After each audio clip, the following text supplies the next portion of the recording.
bonitos, mas vestidos com o Ricardo Almeida, eles ficam mais bonitos ainda.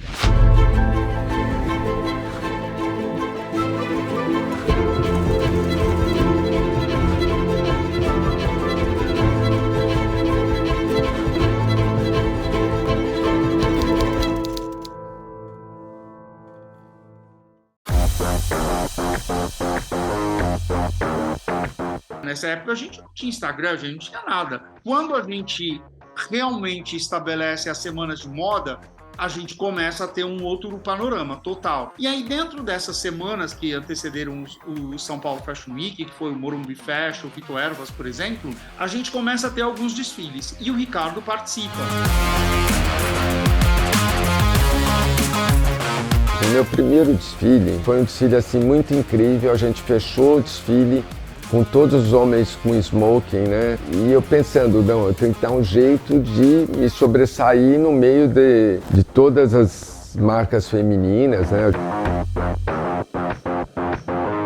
Aí o meu segundo desfile do Morumbi Fashion, né, que ainda era Morumbi Fashion, eu pedi para o Edson Luari ser o nosso modelo principal, né? E foi assim, absurdamente top, né? Ele tinha acabado de fazer a novela, né? E foi assim, incrível o desfile. Aí eu comecei a aparecer mais no São Paulo Fashion Week, né? No caso era Morumbi Fashion ainda. E esses 2 primeiros desfiles eu fiz com Paulo Borges, ele me ajudou. E o terceiro também, eu falei, Paulo, vamos fazer como se fosse uma praia. Eles desfilando na areia e fazer uma luz assim de sol. E eu chamei aí o Milton Nascimento, o Raul Cortez e o Neila Torraca, que é uma pessoa extremamente divertida, né? Então, a hora que fez esse desfile com essa luz de fim do dia, do sol, aí eu podia dizer que eu ganhei moral dentro do Morumbi Fashion, né? Depois de um tempo eu passei a trabalhar tudo com o Pazeto, diretor de criação, nos desfiles, né? O Ricardo foi a primeira pessoa que conseguiu colocar um batalhão de pessoas que tinham uma visibilidade grande no momento antes das redes sociais. Aí eu fiz um desfile que tinha uns 10 pessoas conhecidas, né? Na época, uma jornalista pegou e falou que eu estava tirando o foco da roupa. Eu sei até que eu dei uma exagerada de ter um monte de gente, né? Aí eu falei assim, não, o próximo desfile eu vou fazer então uma coisa. Ricardo uma vez me liga, fala assim pra mim, eu tive uma ideia para o desfile, não quero que apareça o rosto dos modelos, mas se eu quero sim é todo famoso. Ele falou, mas aí que tá a graça. E as pessoas, né, porque colocou artista, aí fica fácil, né? Não, aí no próximo ele colocou todo mundo de máscara. 3 minutos antes de começar o desfile, a gente chamou todo mundo e falou assim, ó, todos vão estar desfilando coberto, o rosto, a mão, só a roupa que vai aparecer. Eu sei que foi uma choradeira. Não, mas avisei minha mãe que ia fazer esse desfile e tal. Tinha muitas roupas coloridas, isso também assustava também o consumidor, né? Então as pessoas achavam que o Ricardo só fazia roupa para publicitário, para celebridade.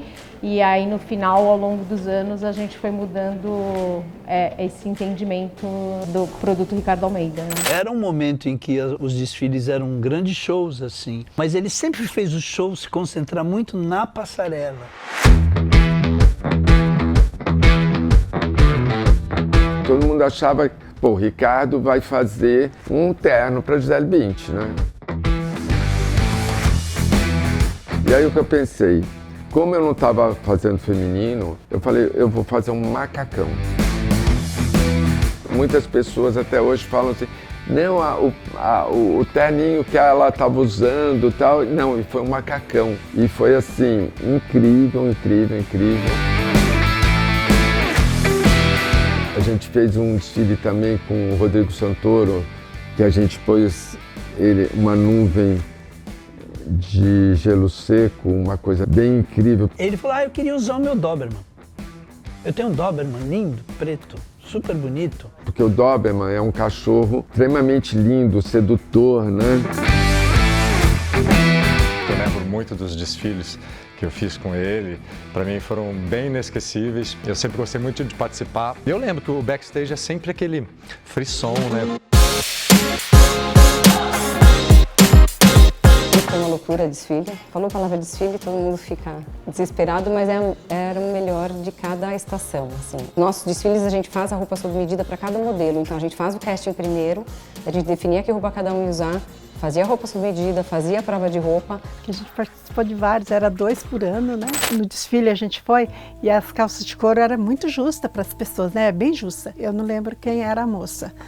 Foi vestir a calça, o zíper estourou. E aí, o socorro. Ela tirou a calça e eu recoloquei o cursor do zíper para ela tornar a vestir. E dei um ponto em cima.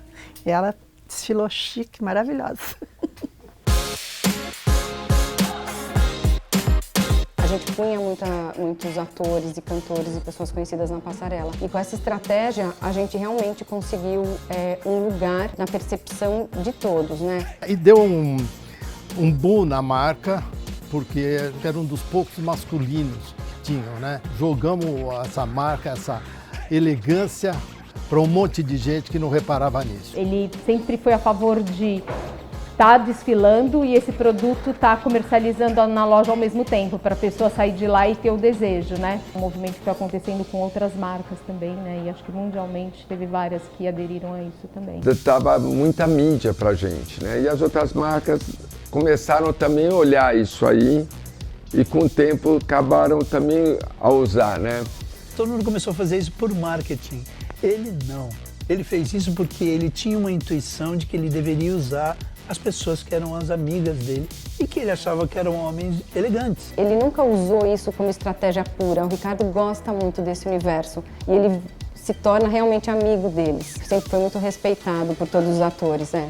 A maioria dos atores, eles pediam para as produtoras dos canais falarem com a gente porque eles queriam vestir a nossa marca. Sempre corro para cá e peço socorro para o Ricardo quando eu tenho um evento e preciso estar bem vestido, elegante. Ele vai absorvendo como uma esponja tudo que faz parte do universo dele e ele devolve isso como criação. Isso é um criador.